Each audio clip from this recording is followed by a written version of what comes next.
बजारमा घर छ मलाई के को डर छ भन्नेहरूलाई पनि अब डरमर्दो भइसक्यो।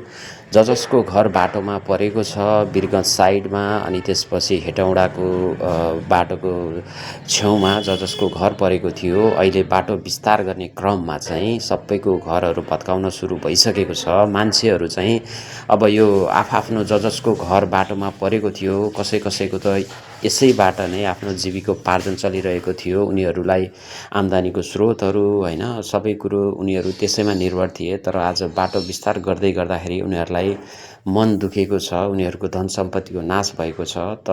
तर देश विकासको तर्फबाट हेर्दाखेरि यो देशको लागि अत्यावश्यक र भविष्यको लागि सजिलो र सुविधाजनक बाटो, जसमा चाहिँ मान्छेहरूलाई हिँड्नलाई सजिलो होस् र गाडीहरूलाई पनि आवत जावत लागि सजिलो होस् भनेर यो जुन सरकारले निर्णय गरेको छ, यसको हामीले सम्मान पनि गर्नुपर्दछ।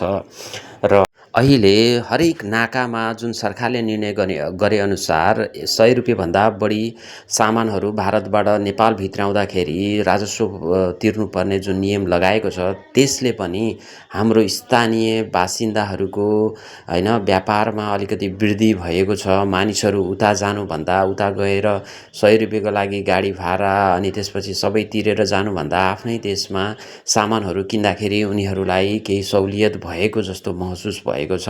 त्यसले पनि हाम्रो स्थानीय बासिन्दाहरूको जुन बिजनेस थियो त्यसमा चाहिँ केही वृद्धि भएर देशलाई पनि आर्थिक स्थितिमा केही सुधार हुन्छ भन्ने आशा हामी सबैले गर्नुपर्दछ। र सरकारको नयाँ नियम लागू भइरहँदाखेरि कतिलाई असहज महसुस भइरहेको छ भने कतिलाई चाहिँ यो भविष्यको लागि राम्रो भनिरहेका छन्।